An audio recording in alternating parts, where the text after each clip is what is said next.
சூரா யாசீனுடைய ஆரம்ப 7 வசனங்களையும் நாங்கள் படித்திருக்கின்றோம். இந்த சூரா யாசீன் என்ற அரபு எழுத்துக்களை கொண்டு ஆரம்பிக்கக்கூடிய ஒரு சூரா. அல்லாஹ் சில சூறாக்களை அரபு எழுத்துக்களை கொண்டு, ஒரு சொல் இல்லாமல் அரபு எழுத்துக்களை கொண்டு ஆரம்பித்திருக்கிறான். ஏன் அப்படி ஆரம்பித்தான் என்பது பற்றிய விளக்கத்தை நாங்கள் பார்ப்போம்.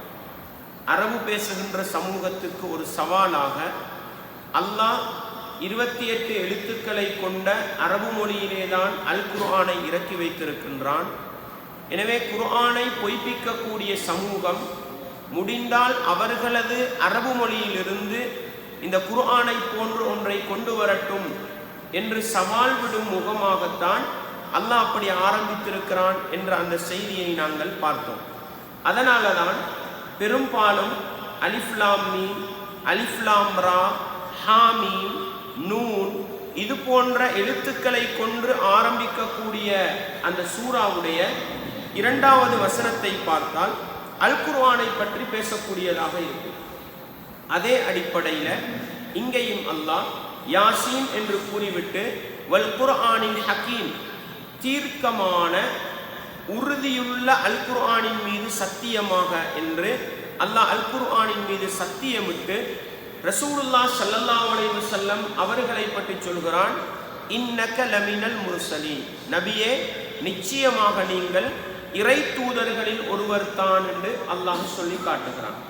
அல் குர்ஆன் மீது சத்தியம் செய்த அல்லாஹ் நபி அவர்கள் இறை தூதர் தான் என்பதை உறுதிப்படுத்தி சொல்கிறான். காரணம் என்ன?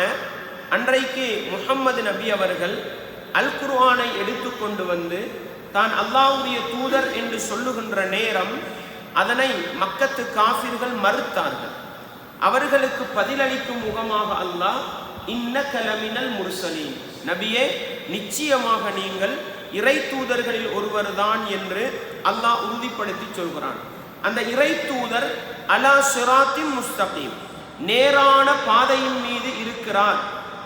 அன்றைக்கு மக்கத்து முஷ்ரிக்குகள் என்ன சொன்னாங்க?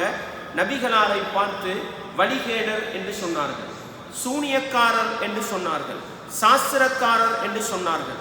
இன்னும் ஏகப்பட்ட பட்டப்பெயர்களை வைத்து முஹம்மது நபி அவர்களை அழைத்தார்கள். அவர்களுக்கெல்லாம் பதிலாக அல்லாஹ் சொல்கிறான், இன்னக அலா சிராத்தின் முஸ்தகீம், நபியே நிச்சயமாக நீங்கள் இறை தூதர், நேரான வழியில் இருக்கிறீர் என்று சொல்லிவிட்டு இந்த நபி அவர்கள் மீது இறக்கப்பட்ட குர்ஆன் இருக்கிறதே, தன்சீலல் அசீஸிர் ரஹீம், அனைத்தையும் மிகைத்தவனான இரக்கமுள்ள அல்லாஹ்விடத்திலிருந்து இறக்கப்பட்ட வேதத்தை நேர் வழியை கொண்டு வந்தவர் நபி என்று அல்லாஹ் சொல்லி காட்டுகிறான். காரணம், முஹம்மது நபி அவர்கள் அல் குர்ஆன் இறைவேதம் என்று சொல்லுகின்ற பொழுது அன்றைய மக்கத்து முஷ்ரிக்குகள் நபி அவர்களையும் கேவலப்படுத்தினார்கள், அவர்கள் கொண்டு வந்த இறைவேதத்தையும் கேவலப்படுத்தினார்கள். அசாத்தீருல் அவ்வலீன் என்றார்கள். இது முன்னோர்களின் ஏடுகளிலிருந்து கடத்தப்பட்டது, முன்னோர்களுடைய ஏடுகளிலிருந்து கொப்பி அடிக்கப்பட்டது என்றெல்லாம் சொன்னார்கள். அல்லாஹ் அதற்கெல்லாம் பதிலளிக்கிறான், இந்த அல் குர்ஆன் என்பது ஷைத்தானுடைய வாக்குகள் அல்ல, முன்னோர்களுடைய ஏடுகளிலிருந்து கொப்பி அடிக்கப்பட்டதல்ல, முஹம்மத் அவராக சொன்ன செய்திகள் அல்ல, மாறாக தன்சீலல் அசீஸிர் ரஹீம், இது அனைத்தையும் மிகைத்தவனான இரக்கமுள்ள அல்லாஹ்விடத்திலிருந்து இறக்கப்பட்ட இறைவேதம் என்றதையும் அல்லாஹ் சொல்லிவிட்டு, எதற்காக இந்த குர்ஆன் இறக்கப்பட்டது? லிதுன்திர கௌமன் மா உன்திர ஆபாஉஹும், அல்லாஹ் சொல்கிறான், ஏற்கனவே எந்த நபிமார்களை கொண்டும் அச்சமூட்டி எச்சரிக்கை செய்யப்படாத ஒரு சமூகத்துக்கு நபியே நீங்கள் எச்சரிக்கை செய்வதற்காக இந்த வேதம் இறக்கப்பட்டது என்று அல்லாஹ் சொல்லி காட்டுகிறான். நாங்கள் ஏற்கனவே சென்ற வகுப்புல பார்த்தோம், யூதர்கள், கிறிஸ்தவர்கள், இஸ்ரவேலிய சமூகம், அவர்களுக்கு பல நபிமார்கள் அனுப்பப்பட்டாங்க. அந்த சமூகத்துல தான் எல்லா நபிமாரும் வந்தாங்க. ஆனா இஸ்மாயில் அலைஹிஸ்ஸலாம் அவர்கள் மக்கமா நகர ஒரு கிராமமாக ஆரம்பிக்கிறாங்க. அதுக்கு முன்னால மக்கமா நகர் இல்லை. இஸ்மாயில் நபியும் இஸ்ரவேலிய சமூகத்தில் ஒருவர் தான். இப்ராஹிம் நபியிட மகனாகத்தான் இருந்தாங்க. அவர்கள் மக்கால வந்து குடியேறியதன் காரணமாக அது ஒரு கிராமமாக, ஒரு நாடாக, ஒரு ஊராக மாறுது. இஸ்மாயில் நபிக்கு பின்னால அந்த சமூகத்துக்கு எந்த ஒரு நபியும் அனுப்பப்படலை. அனுப்பப்பட்ட ஒரே நபி முகம்மது நபி அவர்கள் தான். அதனால தான் அல்லாஹ் சொல்றான், ஏற்கனவே எந்த நபிமார்களும் அனுப்பப்பட்டு எச்சரிக்கை செய்யப்படாத ஒரு சமூகம் தான் மக்காவிலே வாழ்ந்த இணை வைத்த சமூகம், மதீனாவிலே வாழ்ந்த இணை வைத்த சமூகம். அவர்களை அச்சமூட்டி எச்சரிக்கை செய்வதற்காகத்தான் முகம்மது நபி அவர்களை அல்லாஹ் அனுப்பினான். அதிலிருந்து நாங்கள் பார்த்தோம், முகம்மது நபி அவர்களை பொறுத்த வகையில அனுப்பப்பட்டது அவர்களுக்கு தான். ஆனால் அவர்களுடைய தூதுத்துவம், அவர்களுடைய நுபுவத்துன்றது ஒட்டுமொத்த மனித சமூகத்துக்கும் சொந்தமானது. அல்லாஹ் அல் குர்ஆன்ல எப்படி சொல்றான், நபியே நீங்கள் சொல்லுங்கள், முஹம்மதாகிய அந்த இறை தூதர் முழு மனித சமூகத்துக்கும் நபியாக அனுப்பப்பட்டவர். யூத சமூகம் அவர்களுக்கு தௌராத் அவர்களுக்கு மட்டும்தான், மூசா நபி அவர்களுக்கு மட்டும்தான், கிறிஸ்தவர்கள் ஈசா நபி அவர்களுக்கு மட்டும்தான், இஞ்சில் அவர்களுக்கு மட்டும்தான், ஜபூர் இஸ்ரவேலிய சமூகத்துக்கு மட்டும்தான். ஆனால் முஹம்மது நபி அவர்களை பொறுத்த வகையில ஒட்டுமொத்த மனித சமூகம், யூதர்கள் கிறிஸ்தவர்கள் அனைவருக்குமான ஒரு நபிதான் முஹம்மது நபி அவர்கள். குர்ஆன் வசனத்தையும் நாங்கள் சென்ற வகுப்புல விளக்கமாக பார்த்தோம். சொல்லிட்டு அல்லாஹ் சொல்றான், அல் குர்ஆன் அல்லாஹ்விடத்திலிருந்து இறக்கப்பட்டது. அதை எடுத்துக்கொண்டு வந்த முஹம்மது நபி அவர்கள் இறை தூதர் நேரான பாதையில் இருந்து கொண்டு மக்களை அழைத்தார்கள். ஆனாலும் அதுல அதிகமானவங்க என்ன செய்யல, ஏற்றுக்கொள்ளல. மக்காவுல அதிகமானவங்க ஏற்றுக்கொள்ளல. இன்றைக்கு உலகத்திலையும் அதிகமானவங்க இந்த குர்ஆனை ஏற்றுக்கொள்ளல. நல்லா விளங்கிக்கங்க, யூதர்கள் கிறிஸ்தவர்களை பொறுத்த வகையில உலகத்துல கிறிஸ்தவர்கள் தான் அதிகமானவங்க, யூதர்கள் மிக குறைந்தவங்க. இந்த ரெண்டு சமுதாயத்துக்கும் 100க்கு 1000 வீதம் தெரியும் அல் குர்ஆன் உண்மையான வேதம், அல் குர்ஆன் கடைசி வேதம், முஹம்மது நபி தான் கடைசி நபி. அது அவங்களுக்கு நல்லா தெரியும். அல்லாஹ் குர்ஆன்ல சொல்லும் பொழுது தன்னுடைய மகனை எப்படி அறிஞ்சு கொள்வாங்களோ அது மாதிரி முஹம்மது நபி இறை தூதர்ன்றதை அறிஞ்சு கொண்டாங்க அவங்க. ஆனாலும் அவங்க மறுத்தது எதன் காரணமாக, ஹஸதம் மின் இந்தி அன்ஃபுஸிஹிம், அவங்களோட உள்ளத்துல ஒரு பொறாமை, ஒரு விரோதம், குரோதம், வைராக்கியம்.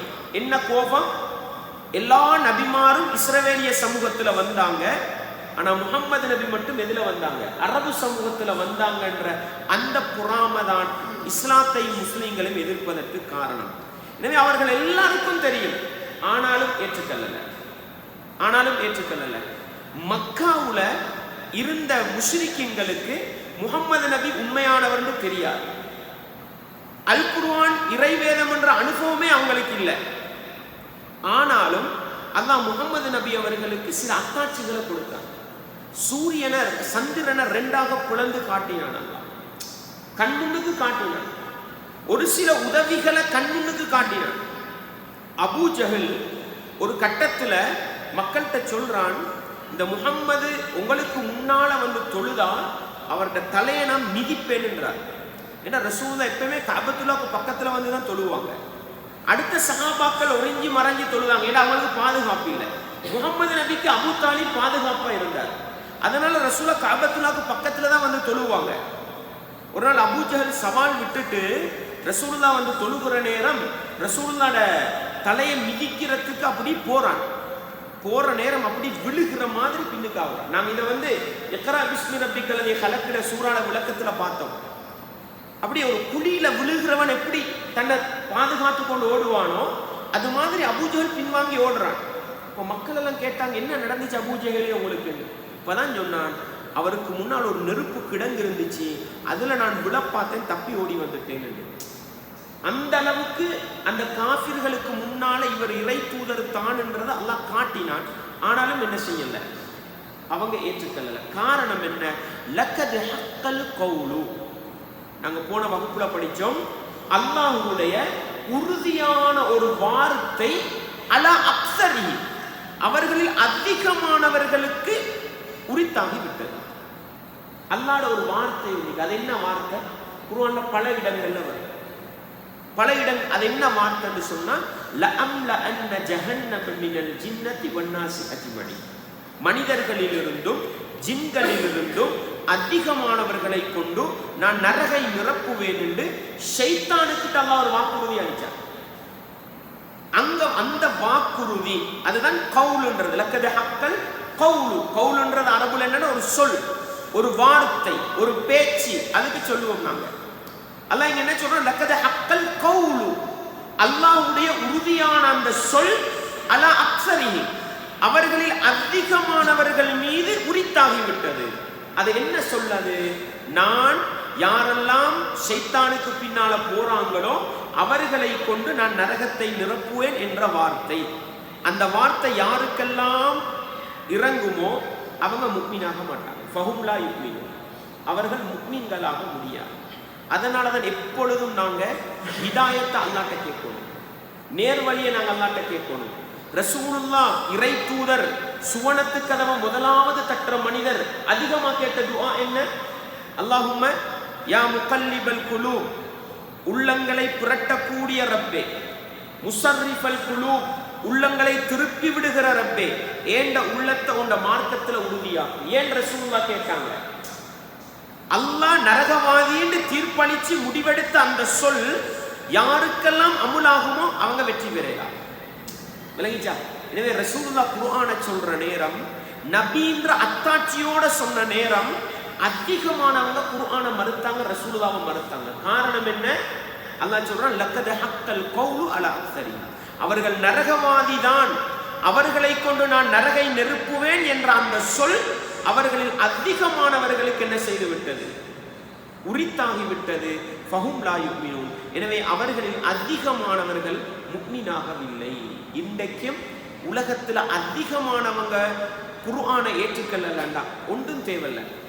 இன்றைக்கு உலகத்துல எந்த தஅவாவும் இல்லாம, எந்த அழைப்பு பணியும் இல்லாம, எந்த பிரச்சாரமும் இல்லாம வேகமா வளரக்கூடிய ஒரு மார்க்கம் எது? இஸ்லாமிய மார்க்கம். அது எங்களுக்கு விளங்குறல்ல. நீங்க ஐரோப்பிய நாடுகளுக்கு போனா ஐரோப்பிய நாட்டுல மிக வேகமா வளர்ற மார்க்கம் இஸ்லாமா தான் நிற்குது. அந்த அளவுக்கு அவங்களுக்கு உறுதி, இது வேகமா பரவும், வேகமா வளரும். இது ஒன்று போதும் குர்ஆன் உண்மை, இஸ்லாம் உண்மைன்றது. ஆனாலும் அதிகமானவங்க ஏற்றுக்கொள்றல. காரணம், யாருக்கெல்லாம் அல்லாஹ் நரகவாதின்னு முடிவு பண்ணிட்டானோ அவங்களுக்கு என்ன கிடைக்காது? நேர்வழி கிடைக்காது. அவர்களோட நிலைமை எப்படி இருக்கும் என்று இன்றைய நாங்க படிக்க போய் இந்த வசனத்துல அல்லாஹ் சொல்றான். எப்படி? இன்னா ஜஅல்னா ஃபீ அஅனாகிஹிம் அக்லாலா, அவர்களுடைய கழுத்துகள்ல நாங்க விலங்கை கட்டி விட்டோம். விலங்கு இருக்குது, நாங்க மான்ச்சுன்னு சொல்லுவோமே, கையில போடுறது இருக்குது, கழுத்துல போடுறது இருக்குது. நீங்க அந்த அந்த பழைய முறையில் எப்படி மனிதர்கள் அந்த சிறை பிடிக்கப்படுவாங்கன்றதை பார்த்தீங்கன்னா, இந்த கழுத்துல சங்கிலியை போட்டு முழு உடும்புல தொங்க விடுவாங்க. அது என்ன செய்வாங்கன்னு இந்த கையில மான்ச போட்டு கழுத்தோட கட்டி விட்டுருவாங்க. இப்படி அந்த அந்த லொக் போடுற சிஸ்டம் ஒன்று இருந்துச்சு. அல்லாஹ் சொல்றான் இன்னா ஜஅல்னா ஃபீ அஅனாகிஹிம் அக்லாலா, அவர்களுடைய கழுத்துகள்ல நாங்க விலங்குகளை போட்டு விட்டோம். இலல் அத்கான் ஃபஹிய இலல் அத்கான், திக்ன் என்றது இந்த முள் இருக்கு பாருங்க, இந்த தாடி முள் இருக்கு பாருங்க, இதுக்கு தான் திக்ன் என்றது. இதோட சேர்த்து கட்டி விட்டோம். இப்படி சேர்த்து கட்டி விட்டா ஃபஹும் முக்குமஹும், அவங்களோட தலைகள் உயர்ந்து போயிடும், அவங்களால குனிஞ்சி பார்க்கலாம். இப்படி கழுத்தடியில் இப்படி இழுத்து கட்டி விட்டா இவருக்கு தலையை குனிக்கலாம். கீழே பார்த்து போகலுமா? ரோட்டை பார்த்து நடக்கலுமா? ஏலா. இந்த வழிகேடர்கள் காஃபிர்களோட நிலைமை என்னண்டா, கையில மாஞ்சு போட்டு கழுத்தோடு சேர்த்து கட்டி தலை உயர்ந்த நிலையில இருப்பாங்க. எப்படி அப்படி கட்டப்பட்டவங்களுக்கு ரோட்டை பார்த்து நடக்க இயலாதோ அது மாதிரி இவர்களுக்கும் நேர்வழி கிடைக்காது. இவர்களுக்கும் சுவன வழி என்ன செய்யலாது, கண்டுகொள்ள முடியாதுன்னு அல்லாஹ் சொல்லி காட்டுறான். எப்படி? கையில மாஞ்ச போட்டு கழுத்தோடு சேர்த்து கட்டி விட்டா ஃபஹும் முக்குமஹும், அவருடைய தலைகள் எல்லாம் உயர்ந்திருக்கும், தலையை பணிக்க இயலாது. அப்ப தலையை பணிச்சு கீழே பார்த்தா தான் ஒரு மனுஷனுக்கு என்ன செய்யலாம், நேரான பாதையில நடக்கலாம். எனவே இவர்களுக்கு என்ன கிடைக்காது, நேர்வழி கிடைக்காது அப்படின்னு அல்லாஹ் சொல்லிட்டு அடுத்த வசனத்துல சொல்றான், வஜஅல்னா மின் பைனி ஐதீஹிம் சத்தன், அவர்களுக்கு முன்னாலும் ஒரு தடை, வமின் கல்ஃபிஹிம் சத்தா, அவர்களுக்கு பின்னாலும் ஒரு தடை, வஅக்ஷைனாஹும், அவர்களுடைய கண்களுக்கு நாங்கள் ஒரு திரையிட்டு விட்டோம், ஃபஹும் லா யுப்சிரூன், அவர்கள் பார்க்க மாட்டார்கள். இது யாருக்கு அல்லாஹ் கொடுக்கிறது தெரியுமா? யாருக்கெல்லாம் நேர்வழி கிடைக்க கூடாதுன்னு அல்லாஹ் முடிவெடுத்துறானோ, யாரெல்லாம் நரகவாதிகள் அல்லாஹ் முடிவெடுத்துறானோ அவர்களுக்கு அல்லாஹ் முன்னாலையும் ஒரு தடையை போடுவான், பின்னாலையும் ஒரு தடையை போடுவான், கண்ணுக்கும் அல்லாஹ் திரையை போடுவான், அவர்களுக்கு சத்தியம் விளங்காது.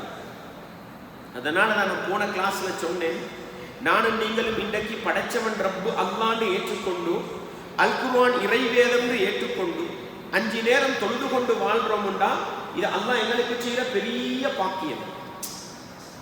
லக்கது மன்னல்லாஹு அலல் முஃமினீன், அல்லாஹ் சொல்றான், ஒரு நபியை அனுப்பி முஃமின்களுக்கெல்லாம் அருள் புரிந்து விட்டான். எனவே நாம் இன்றைக்கு இஸ்லாத்தில் இருக்கிறது அல்லாஹ் செஞ்ச பெரிய அருள். அல்ஹம்துலில்லாஹில்லதி ஹதானா லிஹாதா வமா குன்னா லினஹ்ததிய. அல்லாஹ் புகழ்ற சுவனவாசிகள் புகழ்வாங்கன்னு வருது. எப்படி? எங்களுக்கு நேர்வழியை காட்டிய அல்லாஹுக்கே எல்லா புகழும். அந்த அல்லாஹ் எங்களுக்கு நேர்வழி காட்டில்லாட்டி மா குன்னா லினஹ்ததிய, நாங்க நேர்வழி பெற முடியாதுன்றது தான் அடிப்படை. எனவே யாருக்கெல்லாம் அல்லாஹ் நரகவாதின்னு விதிச்சிடுறானோ அவர்களோட நிலைமை என்ன தெரியுமா? கழுத்துடன் சேர்த்து கை கட்டப்பட்டு தலைகள் வானை நோக்கு உயர்ந்திருக்கிற மனிதர்களை போல. அவர்களுக்கு கீழே ரோட்டை பார்த்து நேரா எப்படி நடக்கலானோ அது மாதிரி அவர்களுக்கு என்ன விளங்காது? சத்திய பாதை, சுவனப்பாதை விளங்காது. அல்லாஹ் அவர்களுக்கு முன்னாலே ஒரு தடையை போட்டுடுவான், அவர்களுக்கு பின்னாலே ஒரு தடையை போட்டுடுவான், கண்களுக்கு திரையை போட்டுடுவான், அவர்களால பார்க்கலாம். என்னதான் மார்க்கத்தை சொன்னாலும், என்னதான் இஸ்லாத்தை சொன்னாலும், என்னதான் அற்புதங்களை காட்டினாலும் அவங்களுக்கு என்ன விளங்காது? இஸ்லாம் விளங்காது, அவர்களுக்கு நேர்வழி கிடைக்காது.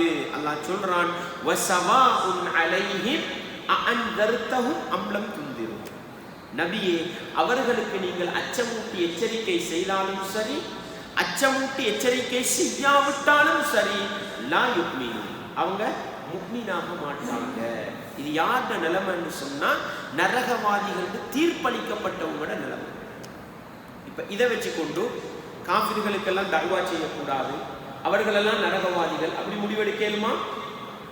அப்படி முடிவெடுக்கலுமா? ஏதாவது. ஏன்?